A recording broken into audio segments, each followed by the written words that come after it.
Good evening, everyone, and welcome to tonight's edition of the state tournament. Your Radford Bobcats are hosting the Graham G-Men here in Radford, Virginia, at the Denman Center. We were here a few nights ago. Michael Davis, Timothy Worrells. Michael, how you doing tonight, buddy? I am doing fantastic, Timmy. I could not be more excited. Just coming off a victory, the Bobcats are against the Floyd County Buffaloes. Back in the Denman Center, they are. And we're here for a state playoff game. You couldn't ask for a better atmosphere. These teams have been playing in high schools all year round, and now they get to step on the big stage and play in a college atmosphere. This is what state playoffs are all about. You know, a lot of people are commonly seeing that Christmas is the most wonderful time of the year. But I would argue, Michael, that this is the most wonderful time of the year. It's March. Of course, it's my birthday month, but it's also March Madness, and that includes high school basketball. Playing in the state tournament, playing in the month of March is not a surprise or not unfamiliar territory, so to speak, for the Radford Bobcats and Coach Cormany. They've been here, done that. How big is tonight to continue on the tradition that's been laid down in the years to come, in the years past? Yeah, I mean, this is very important. You know, you could argue that the Bobcats, with all the talent they have coming into this game, into this season, they're down this year. This is a team that has a lot of flaws in it. If you look across the board, if you just watch some film, they can be got any given night. So they have to come prepared to win a ball game and to play their style of offense. They need to run up and down the floor. They need to score at the rim. They need to shoot the three ball well. The G-men coming into this game, if you look at this record, they're thinking, hold on a second, this team's pretty good. You look at the G-men, the record may not show that they're pretty good, but I'm looking on the court, and what I see is athletic, I see big, and I see tall, and I see guys who are ready to play against this Radford Bobcat team. The Graham G-men are coming into tonight with an overall record of 12-13, and like you said, Michael, sometimes, especially in AA basketball, you know, when we get into March, any team that's still surviving here in March, we're in the state tournament, we're in the state quarterfinals, so you're just a few games away. It's the Elite Eight, basically, and the Graham G-men are here. They have to be better than what the record's showing. I mean, you're absolutely right. It's like any team that makes a huge run in March. You look at teams like VCU when they made their big run. You look at teams like Florida Gulf Coast back when they were dunking the basketball out of the gym and no one could stop them.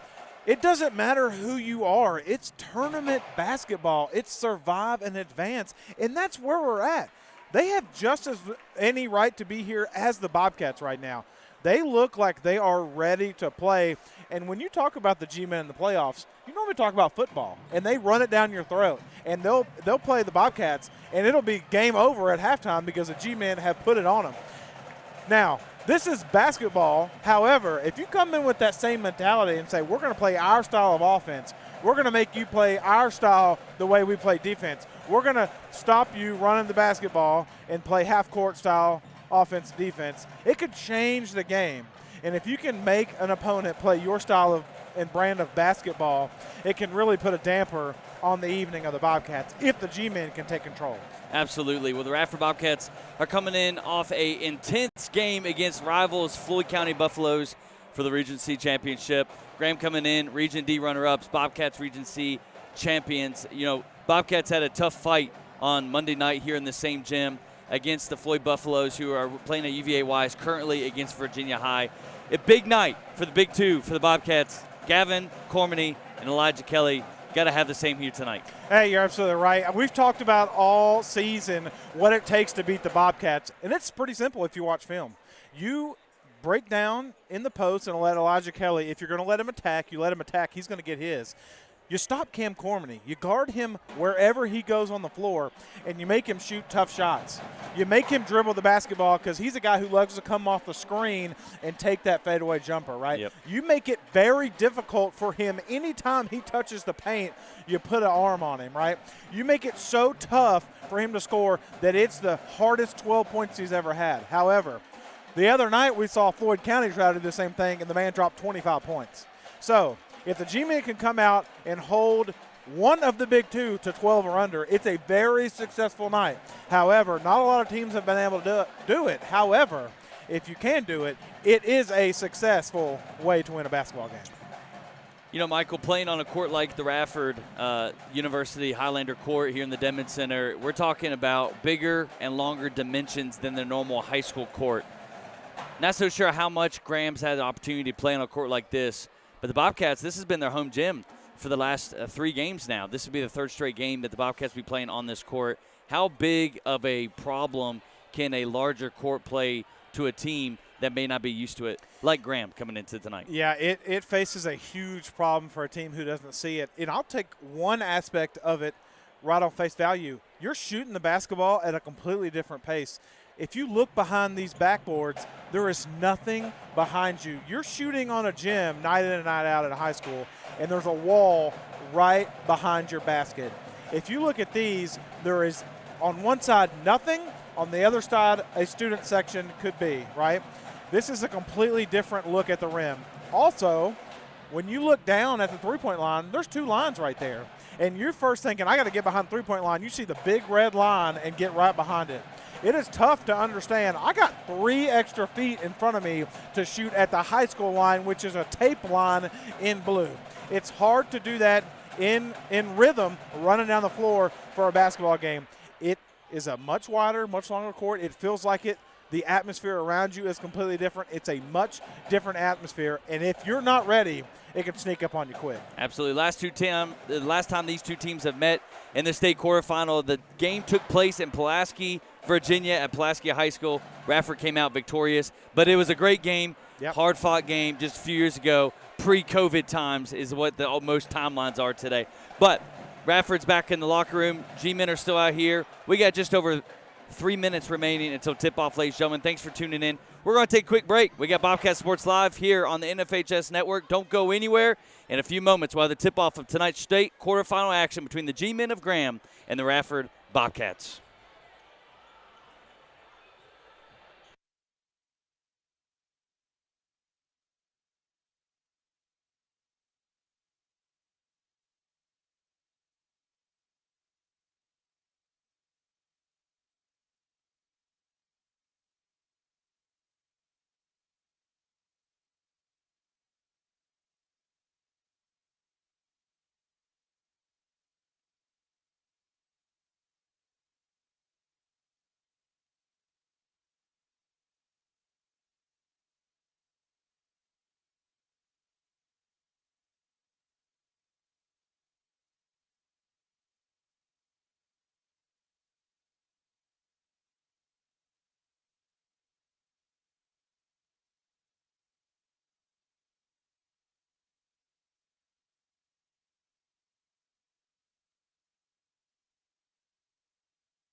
Welcome back, ladies and gentlemen, to the Dedman Center for tonight's state quarterfinal action between the G-Men of Graham and the Radford Bobcats. If you're just tuning in to Bobcat Sports Live or the NFHS Network, we want to welcome you to tonight's game. Michael Davis, Timothy Worrells, we are not courtside, but we are court high in the Dedman Center. Michael, we got the bird's eye view of the whole court tonight. Yeah, we absolutely do. Last week we were sitting right on the court. A little bit different view for us tonight.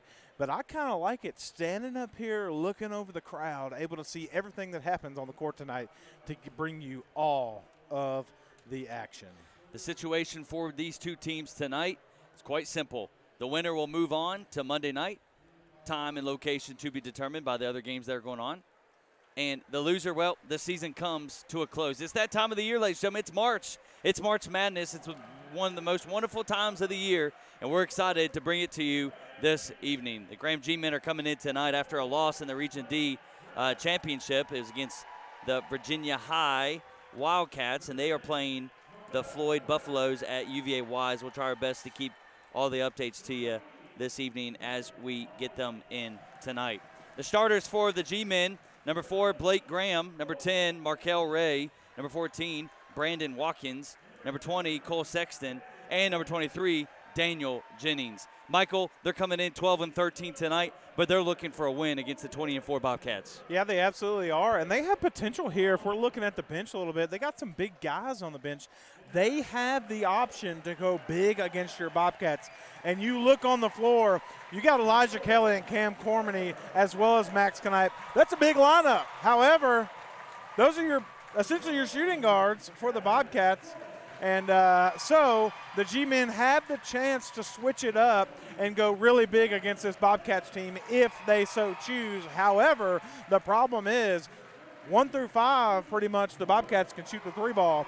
If you go big, can you stay in the game? It's similar to playing Golden State Warriors in the NBA. The Bobcats starting lineup this evening is number 4, Parker Prelo; number 14, Gavin Cormany; number 22, Luke Woodard; number 30, Max Knipe; and number 20, Elijah Kelly. Same star lineups, Michael, as we've seen in the last few games.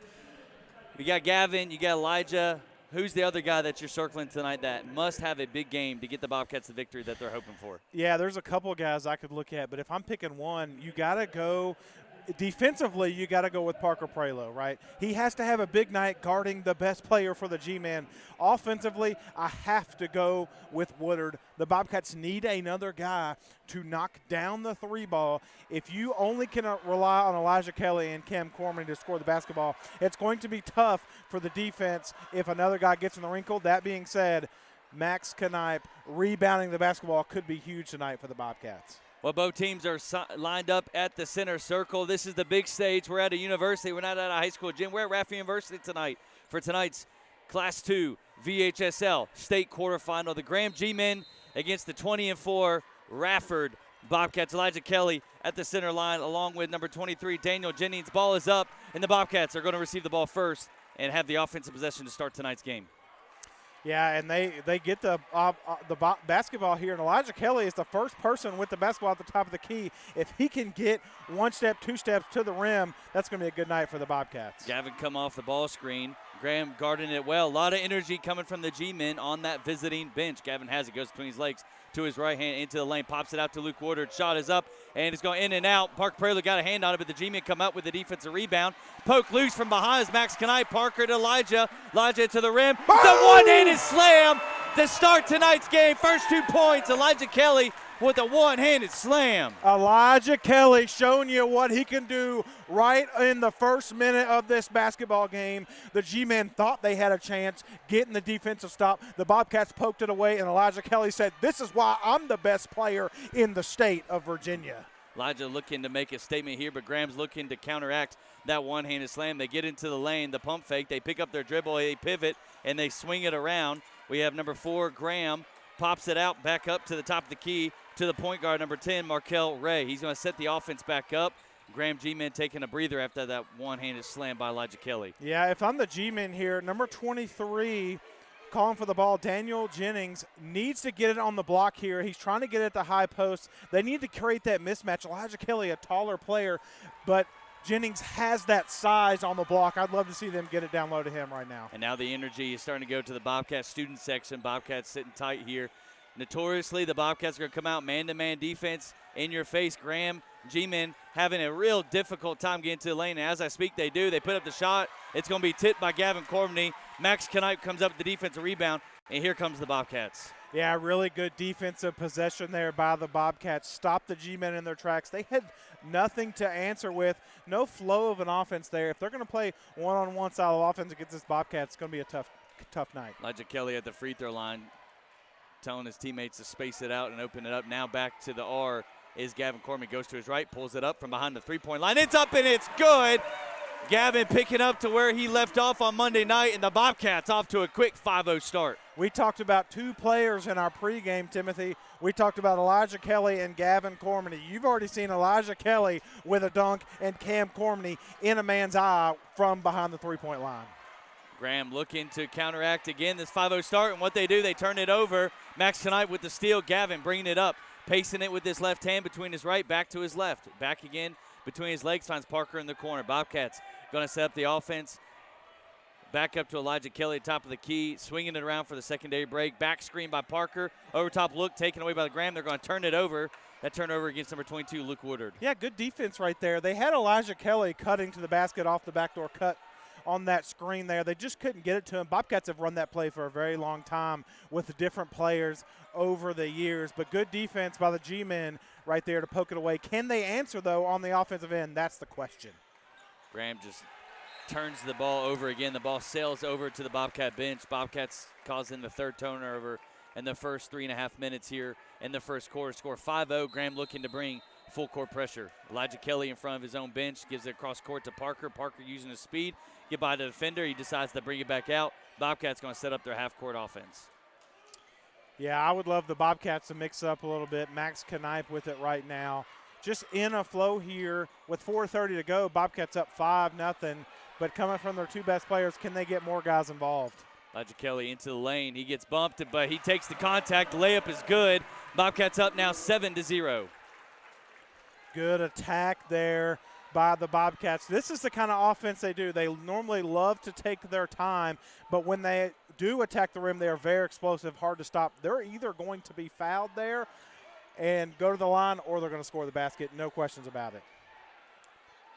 Halfway through this first quarter, your Bobcats leading 7-0. Welcome, ladies and gentlemen, if you're tuning in on Bobcat Sports Live Network. Here we are, Michael Davis, Timothy Worrells. If you're part of the NFHS Network, we are glad to host you tonight as well. Graham still looking to get on the board for the first time. They drive the lane, the floater's up, and that's good. A good take by number 10, Markel Ray. He gets the G-men on the board. It's 7-2. Yeah, really good by Ray there. And he was attacking Prelo, and on the defensive end, Ray poked it away there, almost got a steal right there. But good way to attack him right in his chest. That's one of the best on-ball defenders the Bobcats have, and he took it right to him. The G-men needed a bucket, and Ray gave it to him right there. In for the Bobcats here, number 40, Corion Ferguson, checking into the contest for the first time tonight. As well as it looks like before they gave the ball to Woodard, number 10 for the Bobcats, Sincere Taylor, who's been a really good minutes maker here for the Bobcats on the offensive end, and Ferguson, sixth man of the year defensively for the Bobcats so far. Ball just about turned over from the Bobcats. Luckily, they were able to retrieve it back. Sincere Taylor's got it in his hands. Parker Prelo coming off a screen by Elijah Kelly. Ball movement around the perimeter. Gavin hesitates, gets into the lane. Floater over the defenders is no good. That was a little rough. Defensive rebound. Coach Courtney not happy by the shot selection. Yeah, he's not happy with it. When the Bobcats attack the rim, they like to attack with purpose. It seemed a little out of control there by Courtney. Just settle. He's going to settle in himself and shoot that ball from behind the arc, no doubt. Good hesitation by Ray. That's 4 straight points for the G-men. That's 4 straight points for Ray. And Coach Courtney not happy by that sequence of events. We're just under 3 minutes, ladies and gentlemen. We're just underway. Your Bobcats lead 7-4. We'll be right back.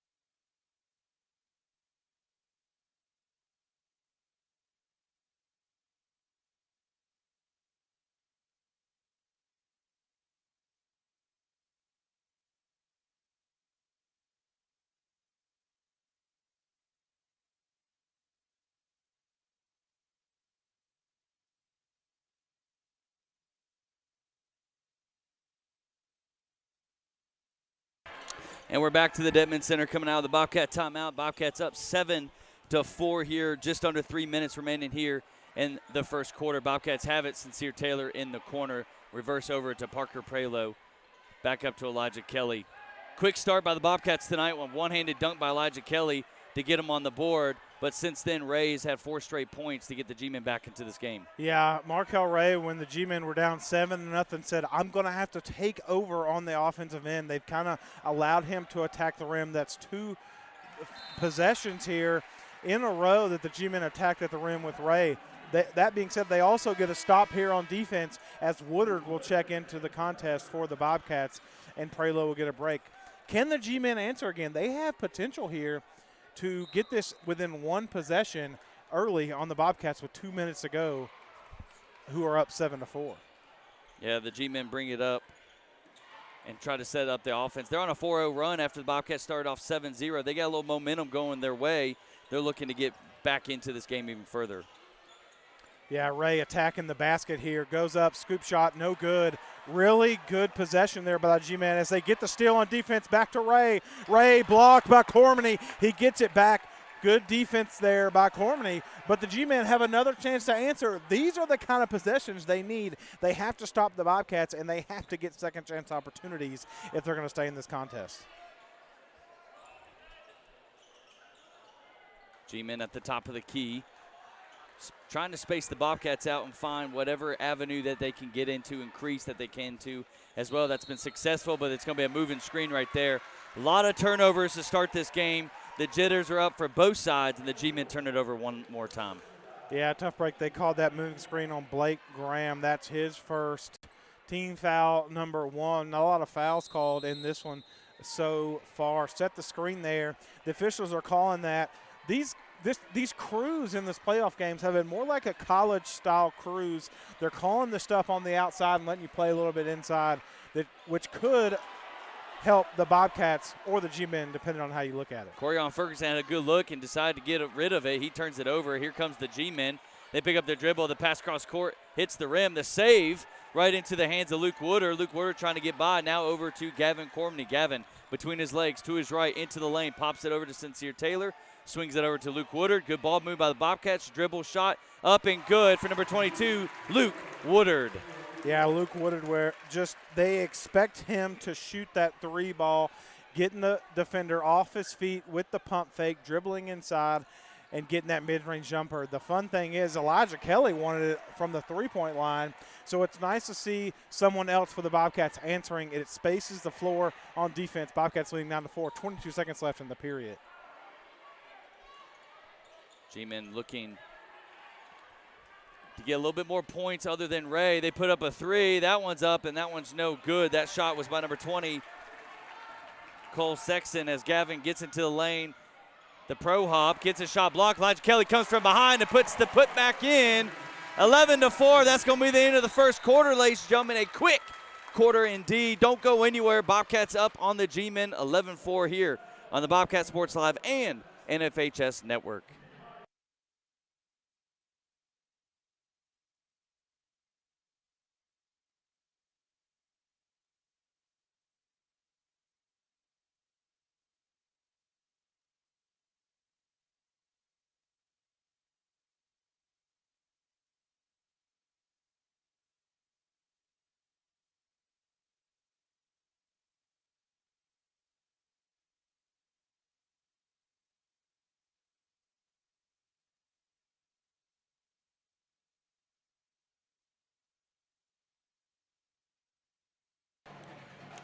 We are 1 quarter in, ladies and gentlemen, here in the state quarterfinal action here in Radford, Virginia. The host, Radford Bobcats, 11, and the visitors, the G-men of Graham, 4 points. All 4 points attributed to number 4, Blake Graham of the G-men. Michael, a quick hot start for the Bobcats. In fact, a really good start with a one-handed slam by Elijah Kelly tonight.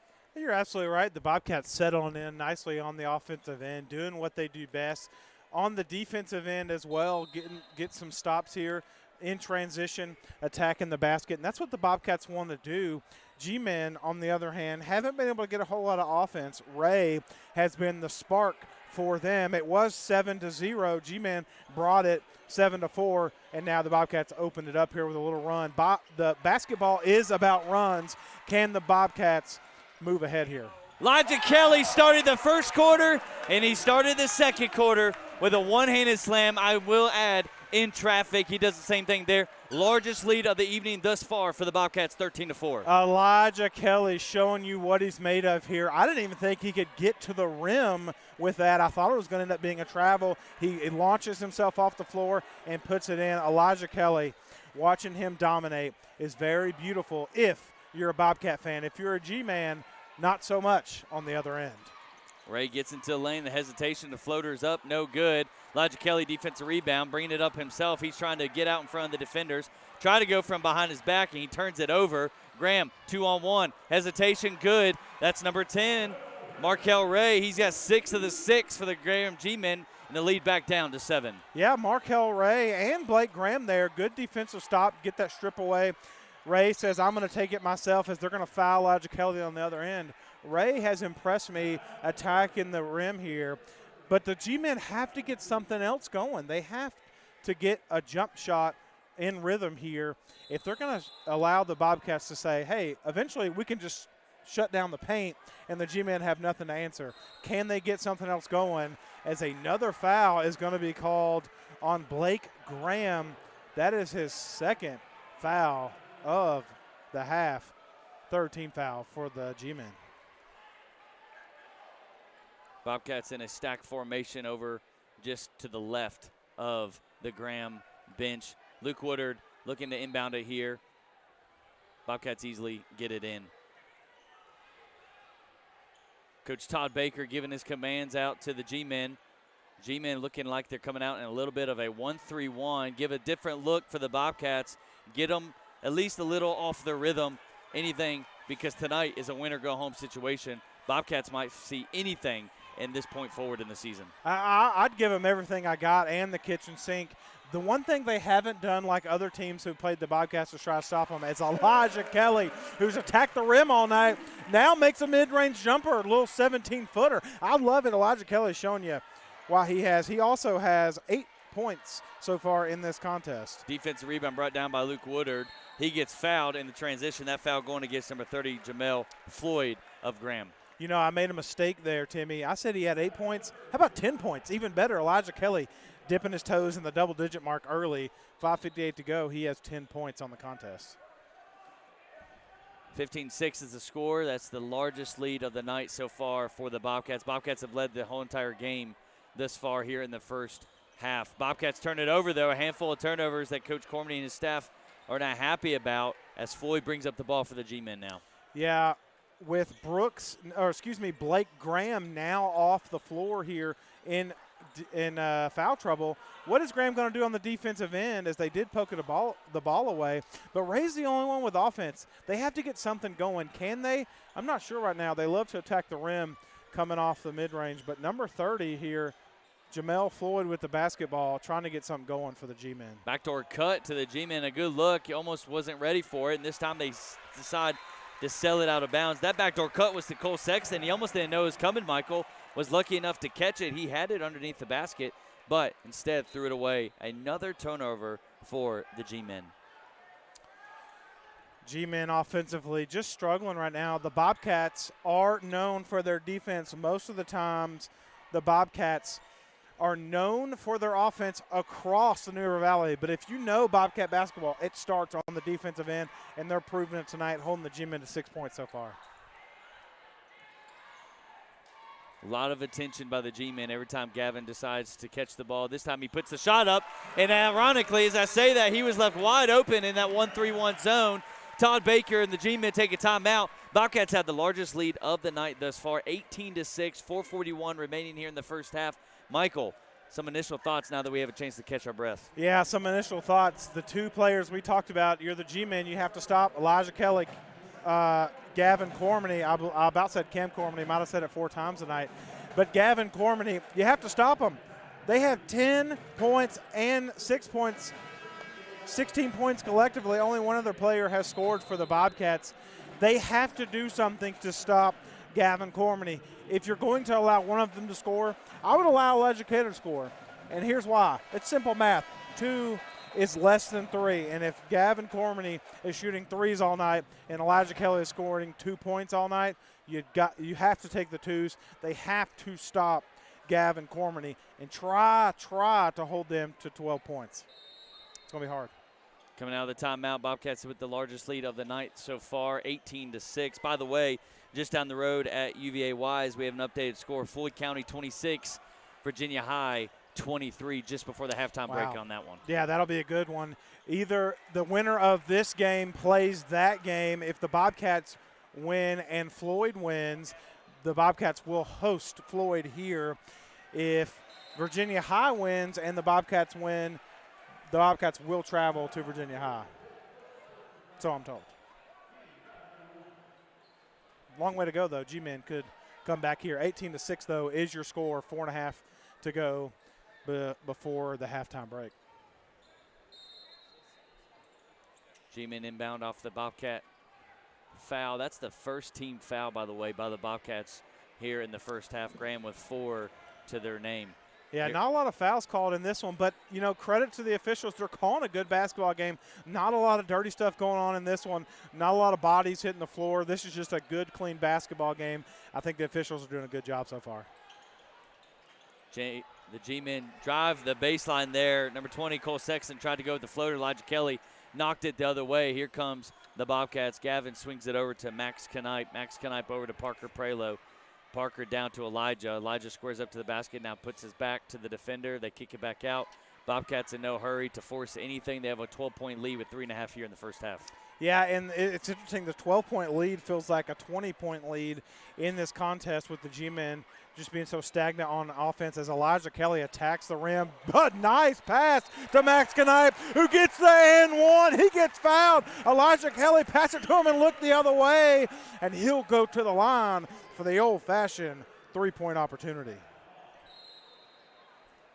Substitutions for the G-Men. Number 12 coming out, Jacob Pruitt. Number 4, Blake Graham coming back in for the Graham G-Men. And Blake Graham has 2 fouls with 3.5 to go. Graham says, hey, we got to put our best players on the floor if we're going to stay in this contest, as they're talking with Knipe here, as I guess he was outside of the line when they got. I'm not really sure what happened there. But, hey, here we go. Max Knipe now with the basketball, going to shoot his free throw. Max Knipe's shot is up, and that one's good. 21-6. Your Bobcats extend the lead to 15 now. Here comes the Graham G-Men needing to look for more offensive production other than number 4, Blake Graham, and number 10, Markel Ray so far. Yeah, sometimes you just have to ride the hot hand, though, as I would just go right back to Ray, the horse, as he's going to attack the basket. Sincere Taylor guarding him, though, coming off the screen set by number 24, Connor Roberts. Shot is up by Jamel Floyd and missed by the G-Men. Here come the Bobcats in transition. Parker Prelude double team, gets out of it, spin move, about lost it. Now he dives on the ground. Floyd gets it. They kick it up to Sexton. Sexton's at the head of the attack. Gavin's there, taking charge. He dishes it off to number 10, Markel Ray. That fast break is successful by the G-Men. It's 21-8, 2.5 remaining here in the second quarter. Ray now with his 8th point in the contest. He has all 8 points for the G-Men as he's trying to will them back in this contest. The thing is, the G-Men have played pretty good defense, in my opinion, especially around the midcourt, making the Bobcats turn the ball over. The problem is they just can't score in droves on the other end. In years past, the Bobcats have been known for their transition offense and fast-paced offense. This year is a different story. They're more of a half-court offense. They're going to set it up, take a lot of time off the clock, and make sure they get the best-looking shot, which, by the way, Gavin puts up a shot there, gets fouled, and he's going to have 3 free throws at the line. Yeah, I actually love that they finally called that. They're starting to call that more in high school basketball. You've seen it a lot this year. Gavin Cormany moves a lot when he shoots the basketball, and I don't mean kicking that leg out. What I do mean is he jumps in a directional, whether it's side to side, back to front, and they don't allow him to First land shot, no good often. of the 3. Coach Cormany has been talking about that all year, wanting the officials to call that. So I'm glad they called that, especially the first time it happened. Gavin's first free throw well short there. Second free throw is nothing but net. Michael, we were talking on Monday night, the free throw worries we have with this team this year for the Bobcats. Yeah, the lowest free throw shooting team in history for the Bobcats. I actually don't know if that's a true stat, but it sounds like it's 67% on the season. The best two players for the Bobcats, both below 70%, one of them in the 50% range. So it is not a good season from the free throw stripe. And they are free throws. They are free points, and the Bobcats can't capitalize. I believe that could hurt them deeper into the playoffs. Gavin's second free throw is good, so he comes from the line 2 for 3 on that trip, scores 23-8. Bobcats bring it right back up to the largest lead of the evening thus far. Just under 2 minutes here in the first half. Graham, Radford, state quarterfinal action.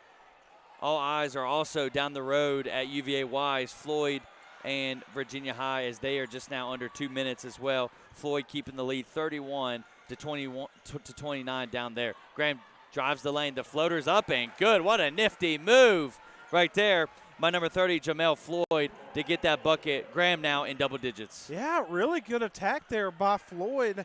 Number 23, Daniel Jennings and Floyd, both bigger bodies for the G-men, haven't had the basketball much on offense. They could do that a few times a night where the Bobcats are a little bit smaller in the post. They can attack straight in the Bobcats' chest and score. Good take there. Bobcats still up by 13, though.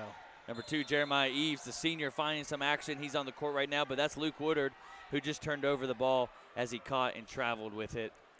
Blake Graham going to come back to the table. No, they blew the whistle for him to come in, and then they set him down. Probably a good choice there. With a minute to go, you don't want Blake Graham to pick up his third foul. 1 minute remaining here in the first half. Bobcats up by 13. Here comes Graham. Graham's 8 of the 10 points is by the guy with the ball in his hand right now. He gets the floater, and he's going to drive the lane, and a foul is going to be called against the Bobcats. That's number 40, Corion Ferguson, who's there to take the charge, but yet number 10, Markel Ray, going to the free throw line for 2 shots. Yeah, tough break for the Bobcats. That's on the second team foul. Bobcats thought they had the charge there. Can't win them all. But if you get a few a night, that's a pretty good night for the Bobcats, as Ray will go to the line, and he knocks down his first. If he can knock this one down, he will now be in double digits with 10 tonight. Second free throw is up, and it is good. Hit every part of the rim and went down. Lead brought down to 11 here. Graham with a full court soft press here. Bobcats easily break it, but Graham looking to trap now. Coach Todd Baker yelling trap. Ooh. Bobcats roll it across to their teammates. They find Elijah Kelly down there, who has a strong finish, and he's continuing a big night for the Bobcats. Yeah, tough break there for Graham. I thought they did exactly what you need to do. They brought that trap in. That last defender there should have been more aggressive coming to get that basketball. Could have stolen it away, but it allows the Bobcats to get the basketball and find a wide open Elijah Kelly in the paint, and that's a recipe for disaster. If you're the G-man, Elijah Kelly wide open in the paint. Number 30, Jamel Floyd, trying to get his team into formation here. A little frustration right now right there for the G-men. Nonetheless, they get it down low. They decide to kick it back out to Sexton, and Sexton's foot is going to touch the out-of-bounds line, so the Bobcats force another Graham turnover here with just 4 seconds remaining here in the first half. That's a tough break. Not only does it give the basketball back to the Bobcats, but it's a bigger court. You got so much extra room over there with the three-point line being in. Tough break for the G-men as the Bobcats give it to Gavin Corman. He comes across half court. Pull-up jumper is good at the horn.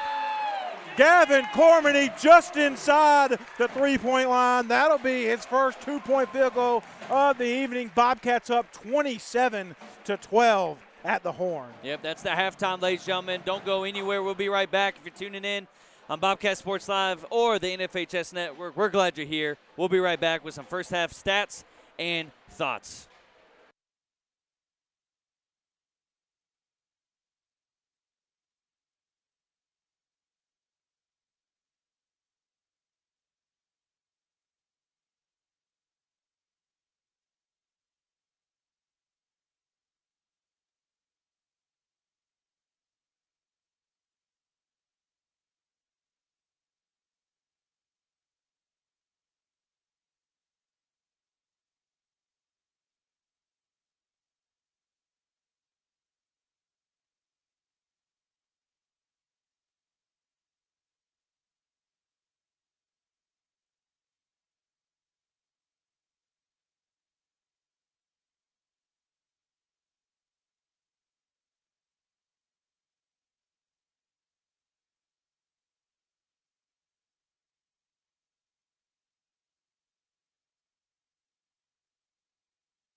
Welcome back, ladies and gentlemen, to the Denman Center here in Radford, Virginia for tonight's State 2 quarterfinal game.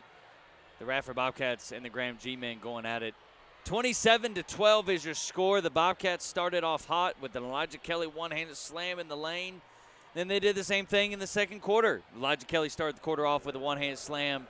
It's been all Bobcats tonight. They've led it from the very beginning, and with the largest lead being at 15, which we are seeing right now. Michael, you got some stats for us to run down? I do got some stats for you. They're pretty simple here when we're talking about the G-Men. One name jumps off the page, and that's Markel Ray, trying to put the G-Men on his back here in the first half. 10 of 12 points for the G-Men, trying to keep his team in the mix. Blake Graham had to go to the bench with about 4 minutes to go in the half because he picked up his second foul. Couldn't afford to have him on the floor.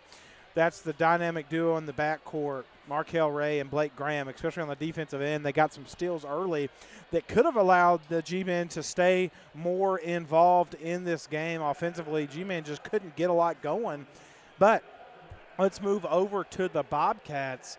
Bobcats leading again 27-12.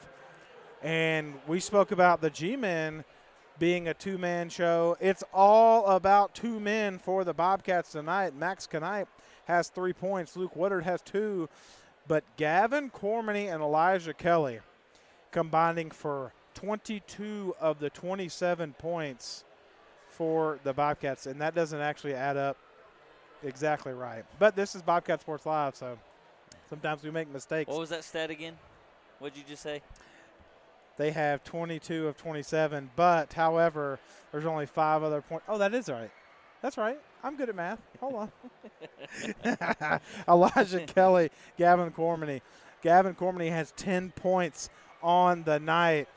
Elijah Kelly with 12. Elijah Kelly started off both halves with monster slams. First possession in the first period.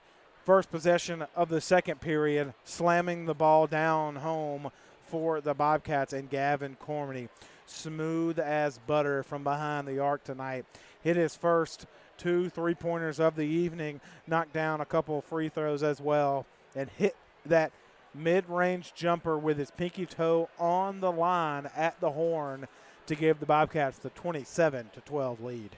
You know, Michael, Graham has kind of thrown out a couple of different defenses so far tonight against the Bobcats. They came out man-to-man, didn't really work too well, 2-3 zone. They even threw out a 1-3-1. They've thrown out a couple of full-court presses right now. And so far, so good. It slowed down the Bobcats every time they've changed it over, but the Bobcats have quickly adjusted tonight. Yeah, they have. And, you know, they haven't done what I suggested they do and basically run a box and one, and that's what I would suggest any team do against this Bobcats team. It's just been a little unsuccessful. Now you could argue that when you do something like that, it allows the Bobcats players to open up and allow the rest of the Bobcats to get involved. But I'm taking that risk if I'm the G-Men tonight. I say, look, if somebody else scores the ball, Woodard and Knipe only have 5 combined points. That's the total points other than 2 players for the Bobcats. You got to live or die on that hill, in my opinion. You have to stop one, Gavin or Elijah. The G-Men have done neither of that tonight. One thing is for certain, it's really rare for the Bobcats to come out of the halftime break the first ones onto the court, but that's the case for tonight. Coach Todd Baker has his guys back in the locker room still as we approach 1 minute. The officials and the Bobcats back onto the court. So, Michael, it can only be assumed that they're drawing up and they're talking about something juicy here for the second half. Well, look, it's like we've talked about. It's March. It's win or go home. You have to do whatever it takes to win a basketball game. You have to find it within yourself to do what you can to win a basketball game. This Bobcats team is tough to play against. And when you're – not only are they tough, you're down 15 points in the first half. That is a tough recipe to come back from. Can they do it? We're going to find out, but you're right. They are still not on the floor, and we have 25 seconds left until the second half starts. I do believe – well, here comes Cole Sexton, the first of the G-men coming out, walking out. I do believe if your team is not on the court at a certain time, a technical will be issued. So the Graham better be getting out here if they don't want to avoid that. I think you're right as they're finally hustling over, but they have to be ready to play when that horn sounds, and they are just now getting to their bench. They got guys walking across the floor with towels. I know you're down, Timmy, but that almost looks like you're defeated. Or you just got told a lot of great things in the halftime break, and you're trying to process it as you come out. But nonetheless, that is a positive spin on what just happened there.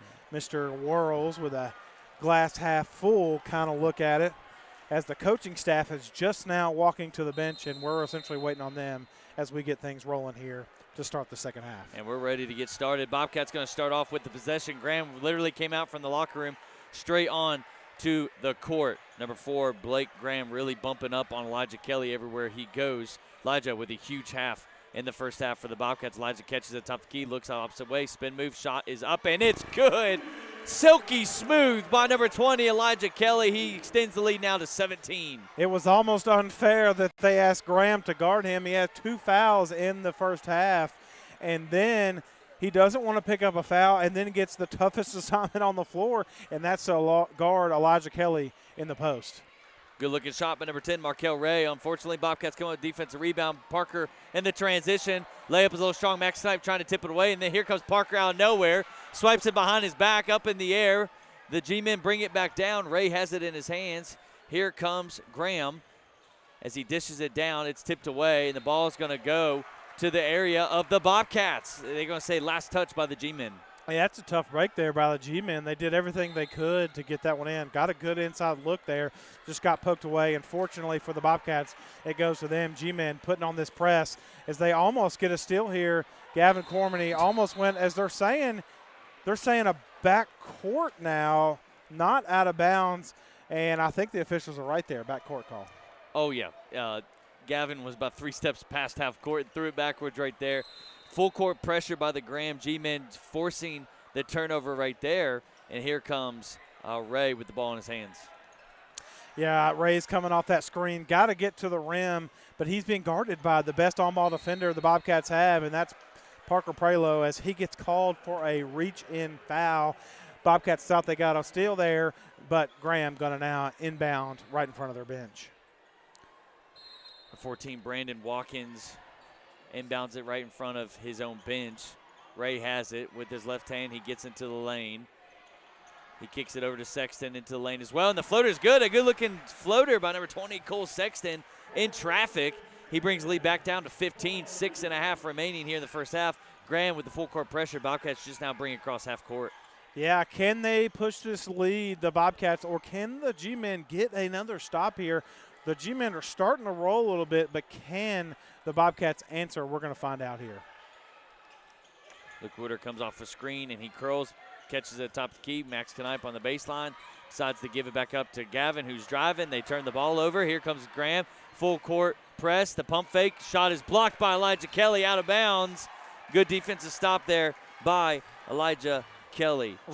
Really good stop there by Elijah Kelly. And way to get back on defense as Corian Ferguson checking in for Max Knipe.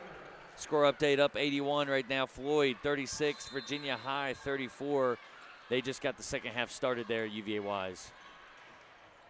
Ray has it, got into the lane. He had an open shot there, decided not to take it as Parker Prelo was flying out with the closeout. Yeah, I'll give G-men some credit here. It looks like they're running through an actual offense here at the start of the third period. They were not doing that in the first half. They were playing a lot of one-on-one style offense as Ray gets a good mid-range jumper, just a little bit short. Legs might be getting tired for Ray as he's played every second of this contest. Elijah Kelly was looking for Luke Woodard, and another Bobcat turnover almost. Guess we can't call that one turnover just yet because the ball goes back into the hands of the Bobcats. Gavin's going to be fouled on the drive, and he's going to have it on the baseline. You know, I've always heard never save it right underneath your opponent's basket if you're on defense there, and that's a perfect example as why Graham thought they got a turnover, but it goes right in the hands of the Bobcats, and they're going to inbound to attempt to score. Unlucky play right there by the G-men. no one was guarding Luke Woodard. He decided not to take a look for a shot. He's a great shooter for the Bobcats and opted to just pass it back up to Gavin Cormany. Yeah, Woodard's been struggling here in the playoffs. Had some really good games early on in the season. Just has 2 points tonight. Hasn't made a lot of three-pointers in the playoffs, so maybe just a little hesitant.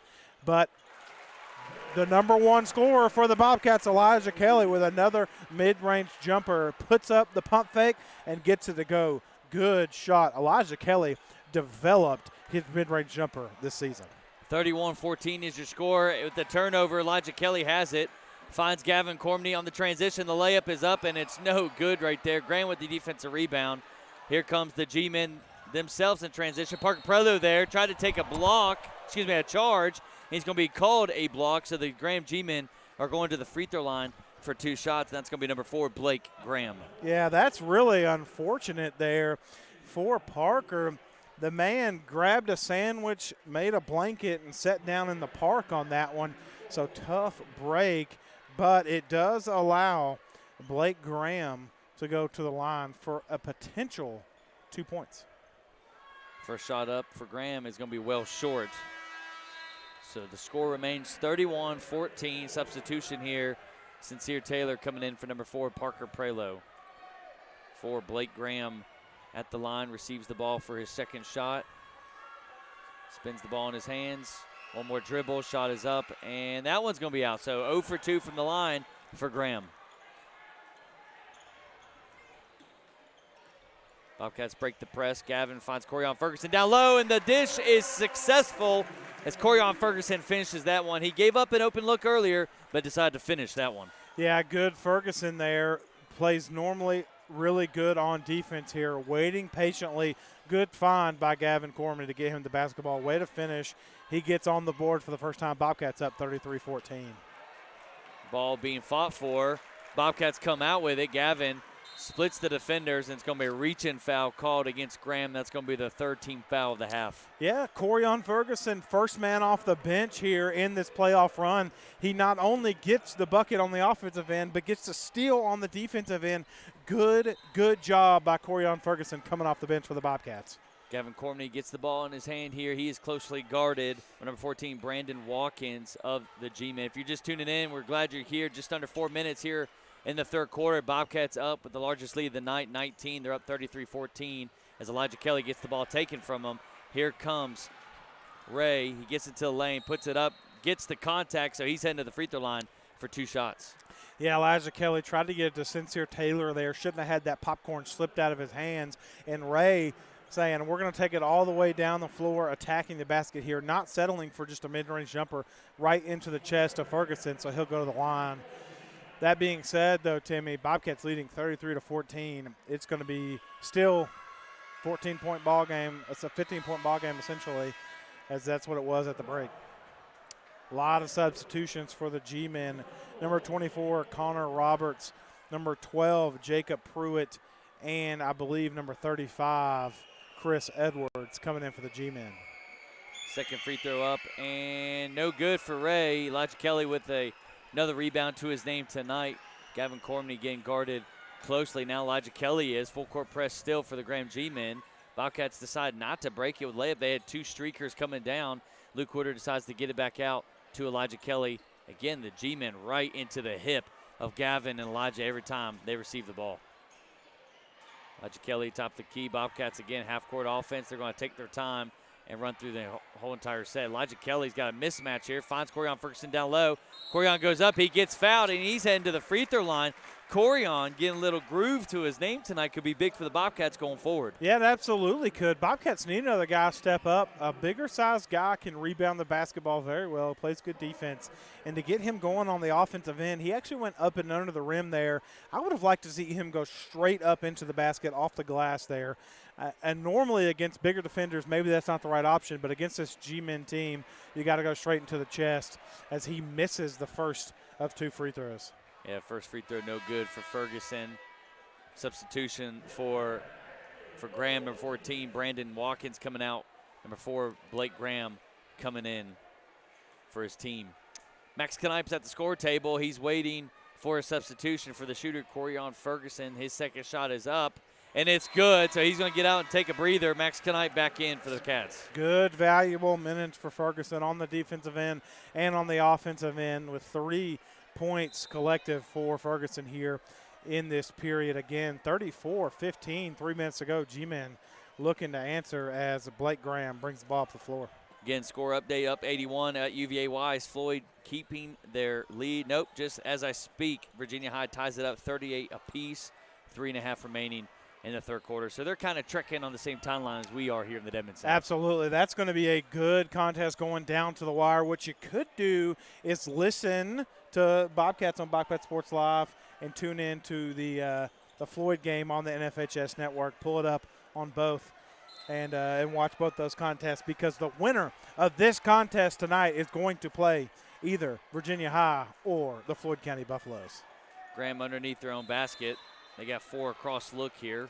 Graham pops up, hands it over to Ray. Ray crosses over, gets into the lane, steps through, has no one, finally finds an avenue right there. That's number 24, Robert Connor. Back up to Floyd. Floyd telling his team to chill out and space out. Get a good look here. Graham, and no rush here. They got a flex look as number 12, Jacob Pruitt, goes in. He kicks it out. Number 24, Connor. Shot is no good. Offensive rebound, though, for the G-men. Number 30, Jamel Floyd, got Elijah Kelly up in the air and gave him some space to put the putback there. Score 34-17. Just under 2 minutes left here in the third quarter. Good answer by Floyd. He now has 4 points on the contest. G-men spreading it out. Full court press. Elijah Kelly cutting back door. Woodard has it, attacking. No good. Good rebound by number 24, Connor Roberts for the G-men. Now the G-men with a little bit of momentum, trying to answer, trying to put back on the defense of the Bobcats. But 34-17 is your score. Luke Woodard with a great look right there on the drive, unable to see the ball fall. Cormany, I'm assuming, would love to see a couple shots fall by number 22 tonight before the game ends. Score 34-17 if you're just tuning in. 1 minute remaining. Graham's got the ball in their hands. Having a little trouble here near the half-court mark. Number 10, Markel Ray, has been the guy that put the team on the shoulders so far scoring-wise. He's got the ball in his hand. Goes to his right. Goes into the baseline, into traffic. And whistle's going to be blown. It's going to be a foul called against the Bobcats. Contact foul against number 22, Luke Woodard. It's his first of the night.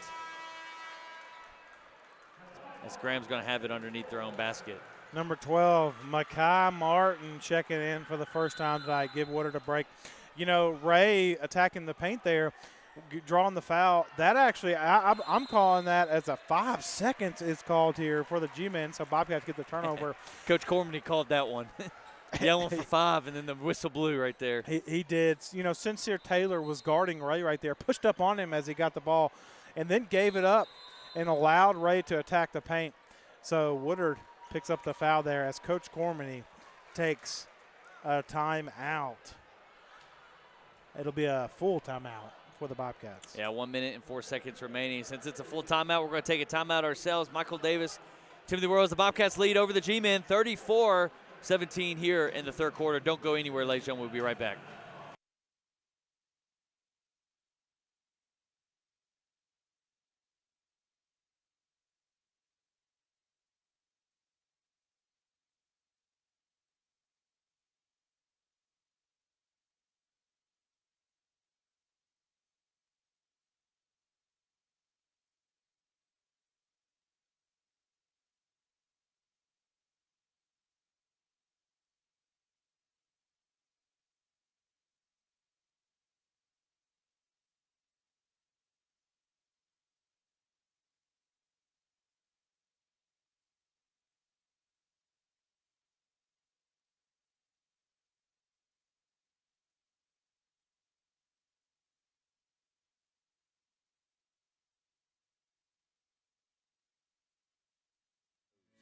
Thank you, everyone, and go Bobcats.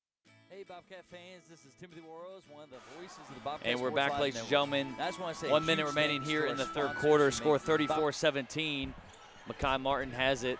He gives it to Sincere Taylor. Sincere drives. Layup no good. Makai Martin gets it. He goes up with it. He gets fouled, and he's heading to the free throw line for 2 shots. Makai Martin coming off the bench, getting the basketball with his first attempt, and he's going to the free throw line. as number 12, Jacob Pruitt, will come to the scorer's table to check in after this first free throw opportunity.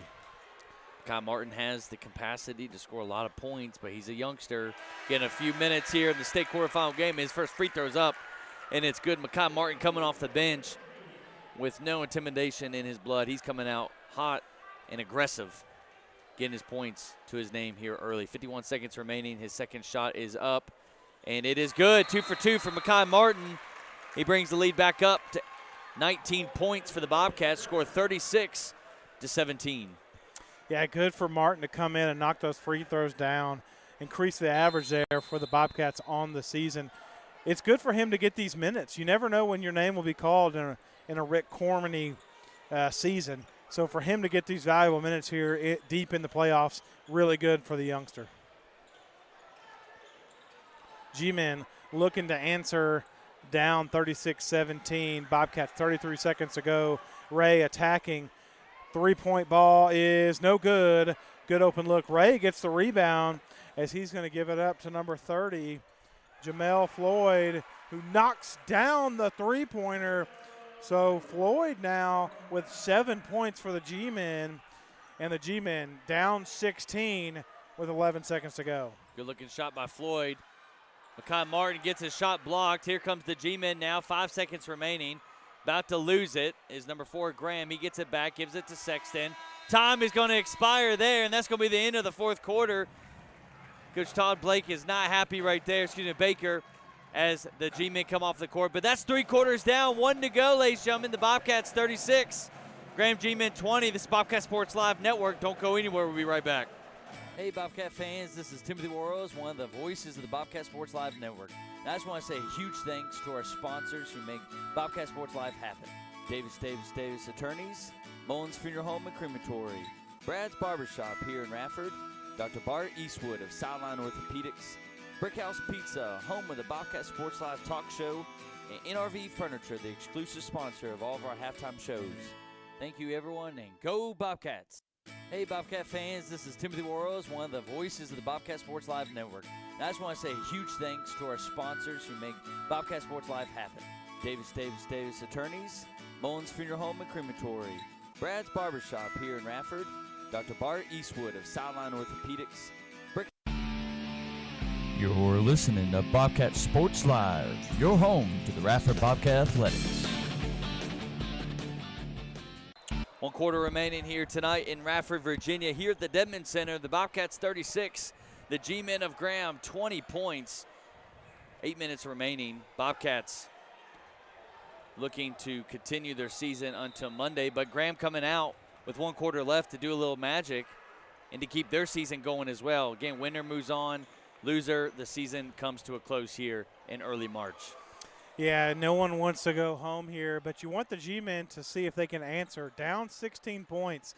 This is what you are made of. Can you bring it within 10?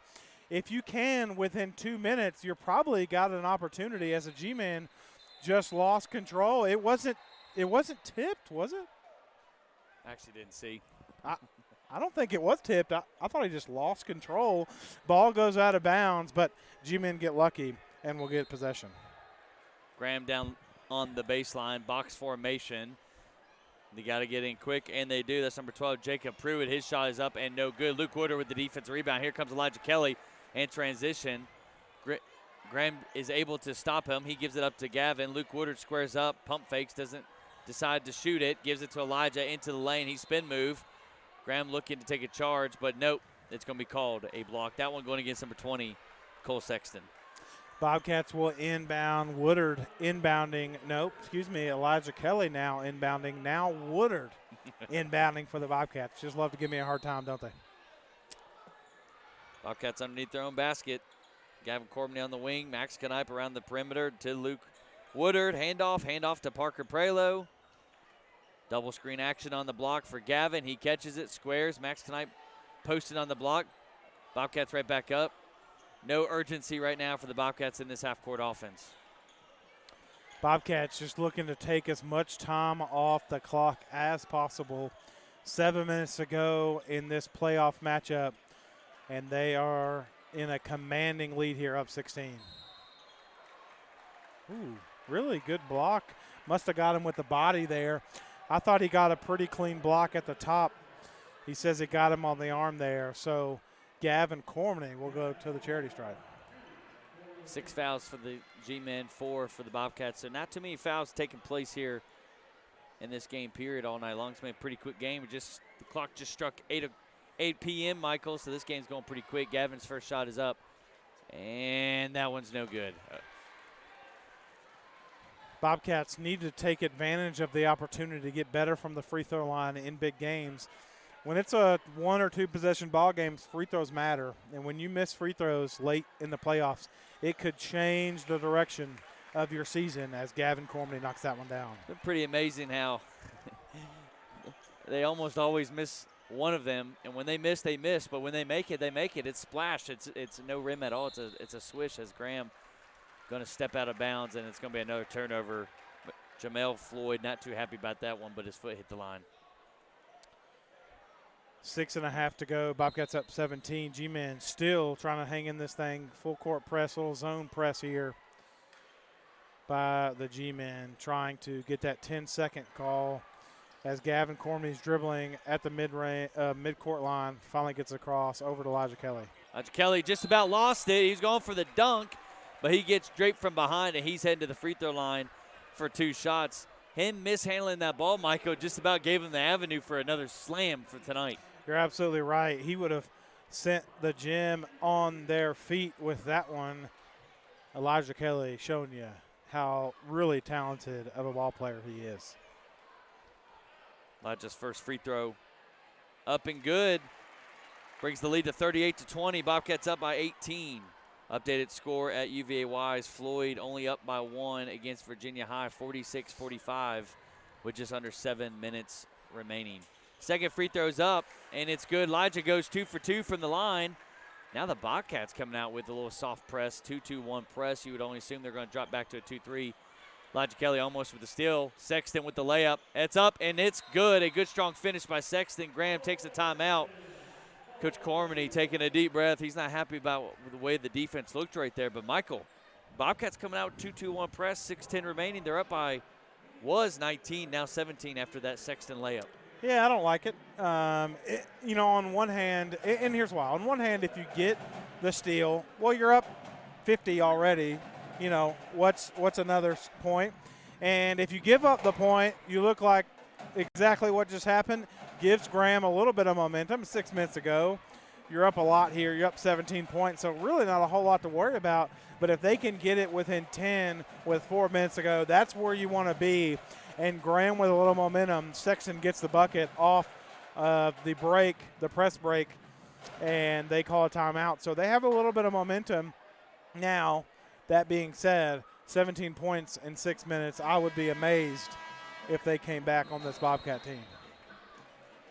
Yeah, I'm assuming Coach Cormany and the staff came out with the 2-2-1 press. Not necessarily to look for a steal or for trapping, but just to slow Graham down and don't get them any confidence to make it kind of run. Well, here. And it's a good opportunity to work on a few things. You know, put it on film, so to speak. Make some coaches work on a few things deep in the playoffs. You see this a lot of times late in the season and in football games and stuff when Alabama's up on Vanderbilt 46-7, and so they're just putting things on film, and that's what we're going with. But it did allow the G-men to score and to call that timeout. Parker Prelo with the ball in his hands. Starters still out for the Bobcats. Ball almost stolen by Floyd from the hands of Elijah Kelly. Parker has it, goes between his legs, trying to drive. He gets by Ray, kicks it over to Luke Woodard. Luke doesn't even look for a shot, gives back up to Gavin. 5.5 remaining. If you're just tuning in, Bobcats 39, Graham 22. Yeah, if you're Woodard there, you have to kind of shoot that. I know what the locker room talk is here as the Bobcats are up. Gavin Cormany attacking the paint, gets it to go. He kind of went in there like he wanted to dunk that thing. He did want to. It was a lot of traffic through there. I'd like to see him throw one down. Woodard's got to shoot that open jumper if he's got it. Bobcats steal it. Elijah Kelly gets across half court. He's got Floyd draped on his right hip. Elijah Kelly brings it back out to Gavin Cormany. Back to Gavin, looking like a dunk was in his eyes, decided to lay it up. Gavin does have the capability to put that ball and slam it. He absolutely does. You know, everyone's eyes are on Elijah Kelly this season as he attacks the paint and gets fouled. But you're right. He has every bit of hops that Elijah Kelly has and can shoot the three-pointer. You know, this dynamic duo the Bobcats have is really unmatched.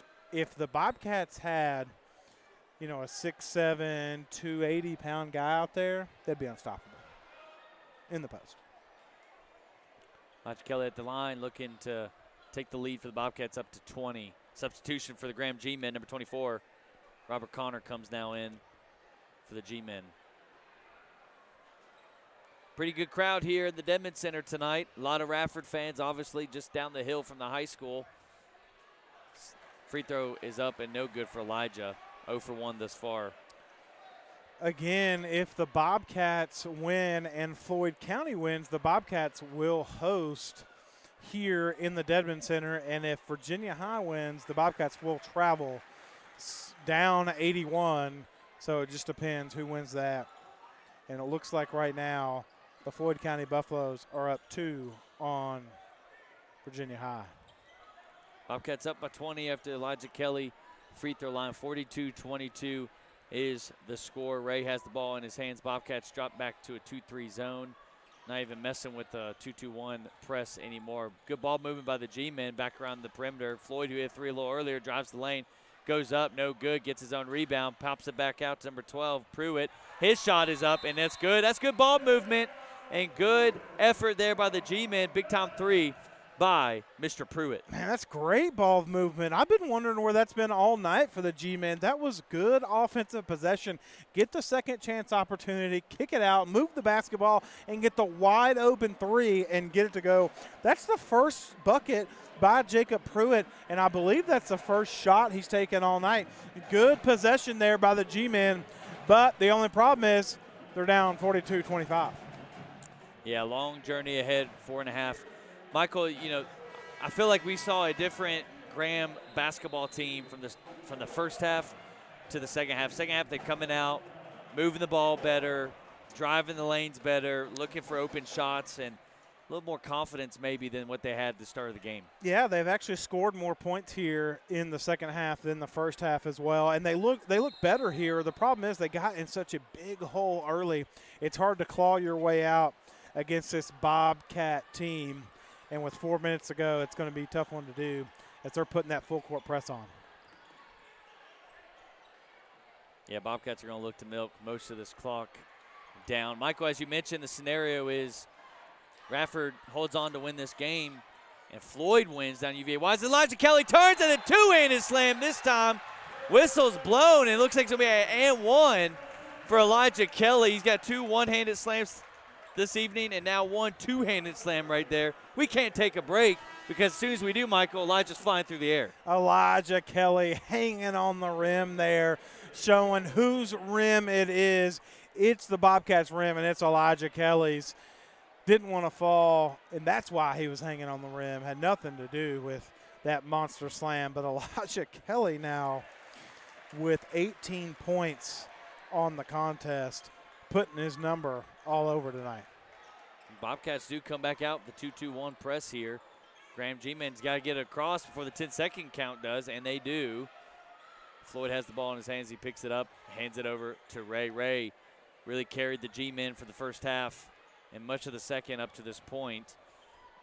Pruitt now has the ball in his hands. He gives it quickly back up to Ray. Bobcats in a 2-3 zone. Graham really having some issues. The ball is now stagnant, just under 3.5 here. You know, score 45-25. We talked about Ray in the first half. He had 10 points. In the second half, Parker Prelo got the assignment. He's been held to 1 point so far in the second half. So a total of 11 of 25 for the G-men. But he has been all but silenced by Parker here in the second half. Elijah Kelly, middle of the court. Parker up to Gavin here. Starters still on the court for the Bobcats. 3 minutes remaining. Woodard with the basketball, being guarded by number 12, Jacob Pruitt for the G-men. Elijah Kelly with it in the corner. Kelly gives it up to Prelo at the top of the key on the right side of the floor. right on the Radford University Carilion logo. Woodard with it, dribbling. Bobcats taking up as much time as they possibly can. 2.5 to go. Get it down low to Max Knight. Gives it back out to Woodard. Bobcats resetting. Timmy, what does the Floyd County game look like right now with a score update? Yeah, score update. Floyd trailing by 1. They're at the free throw line with 3:14 remaining. Virginia High 52, Floyd 51. Bobcats hold on to this lead, which as much as they're moving the ball around here, looks like they will. Up by 20, 2:13 remaining in this ball game. They wait the winner of Virginia High and Floyd. If Floyd wins that game, we host Floyd again. It's going to be another rematch here on Monday night. If Virginia High wins, then the Bobcats are trailing down 81. But Gavin Cormany with a fadeaway jumper, nothing but net there. He gives the Bobcats the largest lead of the night. It's 47-25. Gavin Cormany with his 16th point in the contest. Really didn't want to shoot the basketball, but he had no choice. The G-men didn't allow him to make some space. He was kind of falling. He says, fine, I'll take the shot if you want me to, and I'll knock it down as Coach Cormany takes the timeout to settle down his Bobcats and get some subs in. Yeah, that's substitution timeout right there. Heck of a shot by Gavin Cormany. Then he comes down defensively and gets the block shot. That's how the Bobcats got the ball back so quickly. So assuming this timeout was taken, so all 5 starters would come out for the Bobcats, we're going to see some of the younger guys come in and get some well-earned minutes here, under 2 minutes in the state quarterfinal. Bobcats looking to continue their season tonight. They're up by 22. Graham is going to be heading home, and unfortunately their season comes to a close, but such a great season for the J-men. Anytime you get a state berth, it's a great season. So nothing to hang the heads of Graham, but nonetheless, they have 1:43 remaining in this game. Bobcats come out, a lot of faces on the court for them, which include number 2, Jeremiah Reeves. We got number 42, Thomas Grant. We got number 24, Daniel DeHart Lewis. And number 12, Makai Martin, as well as number 32, Connor Young. Some new names to be mentioned for the Bobcats. Some names we haven't really gotten to call for a while now. Good to see these guys on the court to get some experience. Makai Martin gets to the lane. His jumper is good. He's got the capability to be a scorer. He's showing it tonight, taking advantage of every minute he's got. 2-2-1 press again for the Bobcats. Yeah, first field goal by Martin, but it looked beautiful. He has 4 points tonight. Really taking care of his minutes here as DeHart Lewis gets the rebound, ripped down ball. Jeremiah Eves bringing it across the floor. Connor Young drives, and Graham is going to be awarded with the charge. That's big old number 34, Aiden Wallace, doing the tough man duty there, taking a charge, and he erases the layup. But number 32, Connor Young for the Bobcats. Sure. Floyd regains the lead, 53-52, 2:18 remaining in that ball game. Number 34 with the basketball for the G-men. 3 ball, no good by Trevor Dalton. And here come the Bobcats, 48 seconds to go. Eves bringing the ball down the floor. 40 seconds remain, ladies and gentlemen. Bobcats up by 24, score 49-25. Makai Martin, top of the key, gives it to Connor Young. And the Bobcats, unless it's a wide-open layup, they ain't going to be looking to score anything. As I say that, Connor Young with a 3 up and no good, well short. Defensive rebound by the G-men. The student section loves when Connor Young gets in the ball game because he looks to shoot the 3 ball, and he did right there. If he knocked that one down, that student section would have went nuts. 15 seconds to go in this one. Bobcats just going to dribble this one out. Eves with it. 8 seconds to go, and that will be your Bobcats win big, 49-25 over the G-men. And we are going to be right back, ladies and gentlemen. Don't go anywhere. That's the ball game, 49-25. Bobcats will continue their season, and the Graham G-men going to end it in that fashion. No, excuse me. We have 0.6 of a second remaining in this ball game, Michael. Anything can happen here. Why? Because we got 0.6 of a ball game left to call. Ball is in, and that's the ball game. Shot is up, and it's good! Number 34, Aiden Wallace, gets the bucket to fall. That's why there's 0.6 seconds remaining, Michael. Aiden Wallace needed a bucket. That's going to be the final, ladies and gentlemen, 49-28. Don't go anywhere on the NFHS and the Bobcat Sports Live Network. Michael Davis, Timothy Worrells. We got some final stats and some final thoughts and maybe some updates with Floyd and Virginia High as they're coming to a conclusion there as well. Floyd up 53-52. We'll be right back, ladies and gentlemen. Hey, Bobcat fans, this is Timothy Worrells, one of the voices of the Bobcat Sports Live Network. And I just want to say a huge thanks to our sponsors who make Bobcat Sports Live happen. Davis Attorneys, Mullins Funeral Home and Crematory, Brad's Barbershop here in Radford, Dr. Bart Eastwood of Sideline Orthopedics, Brickhouse Pizza, home of the Bobcat Sports Live talk show, and NRV Furniture, the exclusive sponsor of all of our halftime shows. Thank you, everyone, and go Bobcats! Hey, Bobcat fans, this is Timothy Worrells, one of the voices of the Bobcat Sports Live Network. And I just want to say a huge thanks to our sponsors who make Bobcat Sports Live happen.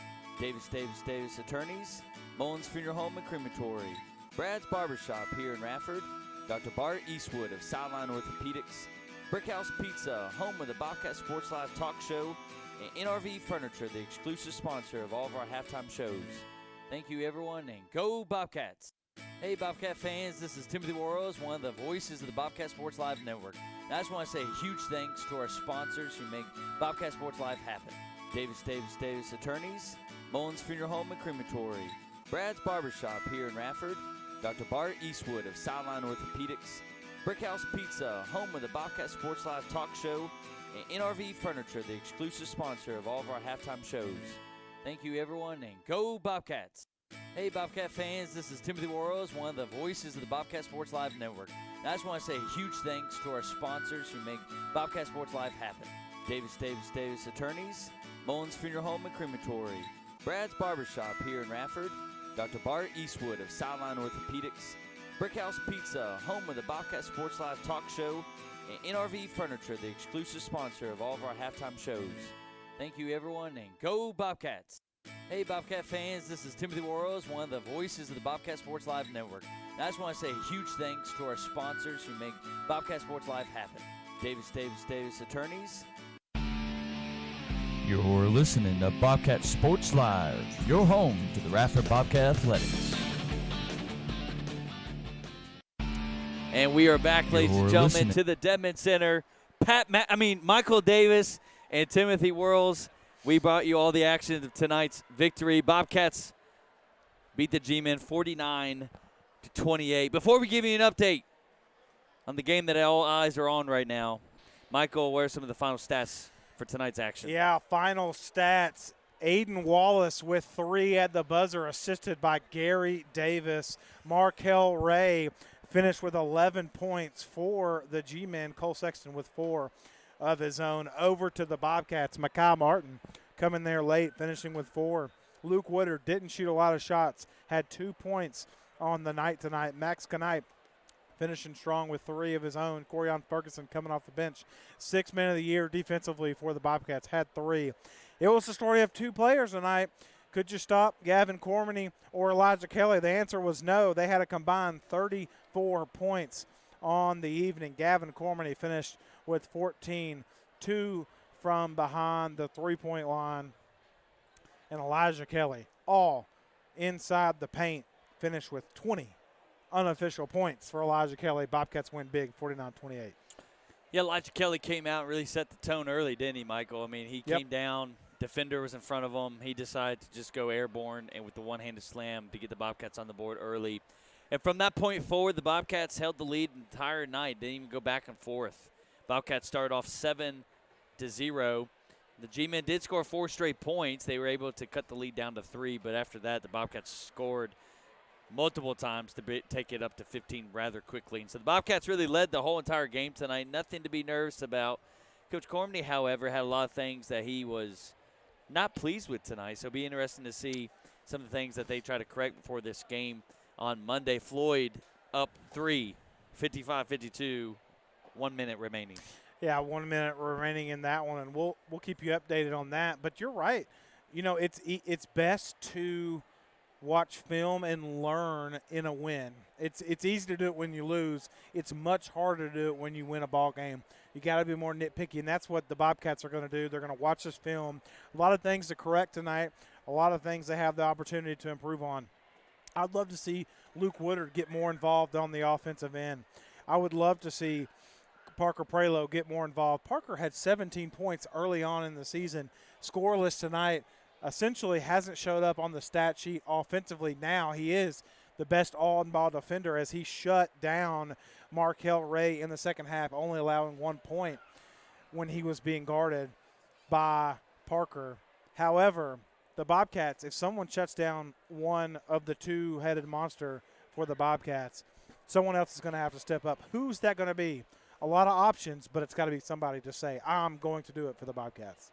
Well, Michael, before we can preview the next game, we got to know who the heck we're playing. So we're going to take another quick break here as Floyd and Virginia High are in a timeout. Don't click over, you people at home, to go watch the game. We'll give you all the details. Stay right here. Bobcat Sports Live, NFHS Network. Michael Davis, Timothy Worrells. We'll be right back, ladies and gentlemen. Hey, Bobcat fans, this is Timothy Worrells, one of the voices of the Bobcat Sports Live Network. And I just want to say a huge thanks to our sponsors who make Bobcat Sports Live happen. Davis Attorneys, Mullins Funeral Home and Crematory, Brad's Barbershop here in Radford, Dr. Bart Eastwood of Sideline Orthopedics, Brickhouse Pizza, home of the Bobcat Sports Live talk show, and NRV Furniture, the exclusive sponsor of all of our halftime shows. Thank you, everyone, and go Bobcats! Hey, Bobcat fans, this is Timothy Worrells, one of the voices of the Bobcat Sports Live Network. And I just want to say a huge thanks to our sponsors who make Bobcat Sports Live happen. Davis Attorneys, Mullins Funeral Home and Crematory, Brad's Barbershop here in Radford, Dr. Bart Eastwood of Sideline Orthopedics, Brickhouse Pizza, home of the Bobcat Sports Live talk show, and NRV Furniture, the exclusive sponsor of all of our halftime shows. Thank you, everyone, and go Bobcats! Hey, Bobcat fans, this is Timothy Worrells, one of the voices of the Bobcat Sports Live Network. And I just want to say a huge thanks to our sponsors who make Bobcat Sports Live happen. Davis Attorneys, Mullins Funeral Home and Crematory, Brad's Barbershop here in Radford, Dr. Bart Eastwood of Sideline Orthopedics, Brickhouse Pizza, home of the Bobcat Sports Live talk show, and NRV Furniture, the exclusive sponsor of all of our halftime shows. Thank you, everyone, and go Bobcats! Hey, Bobcat fans, this is Timothy Worrells, one of the voices of the Bobcat Sports Live Network. And I just want to say a huge thanks to our sponsors who make Bobcat Sports Live happen. Davis Attorneys, Mullins Funeral Home and Crematory, Brad's Barbershop here in Radford, Dr. Bart Eastwood of Sideline Orthopedics, Brickhouse Pizza, home of the Bobcat Sports Live talk show, and NRV Furniture, the exclusive sponsor of all of our halftime shows. Thank you, everyone, and go Bobcats!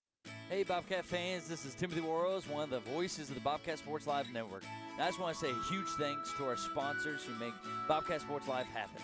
Davis Attorneys, Mullins Funeral Home and Crematory, Brad's Barbershop here in Radford, Dr. Bart Eastwood of Sideline Orthopedics, Brickhouse Pizza, home of the Bobcat Sports Live talk show, and NRV Furniture, the exclusive sponsor of all of our halftime shows.